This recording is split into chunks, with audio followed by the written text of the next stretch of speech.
they are important and they are distinct. Yes, and that's really what we have to push. We have to understand jam culture as a cultural entity, as a cultural empire, and we have to understand the Hispano culture. Though we don't have a polity, we do have a cultural empire, right? It's missing these other component pieces to it, and that's kind of what we're trying to sell the ship towards.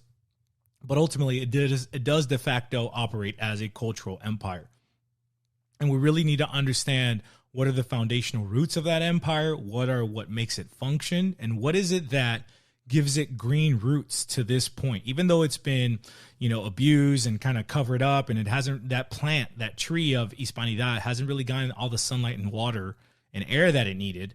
The roots are still green. Meanwhile, the tree of jam culture, though it's thrived very fast and become very rich and very robust very quick, it's quickly withering out and dying out, and those roots are no longer green. They don't no longer produce life. So this tree's kind of on life support. I would argue that this tree got cut the moment that Henry VIII kicked the church out, and then Elizabeth doubled down, and then Oliver Cromwell really tripled down. But that's another talk. The point is that we need to understand these two cultural trees and why our roots still alive, and we need to move the stuff and clean the tree off and let it get all the sunlight, air, and water that it needs so that it can grow into a big, beautiful, fruitful thing.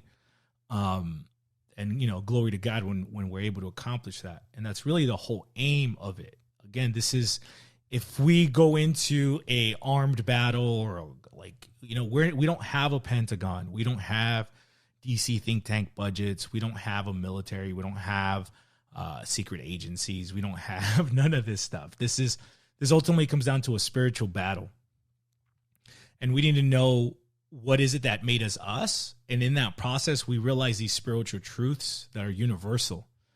And we're able to overcome a lot. And I think this language that I'm using is very spiritual, religious, biblical, you could say. But I think Hispanos intuitively understand what I'm talking about.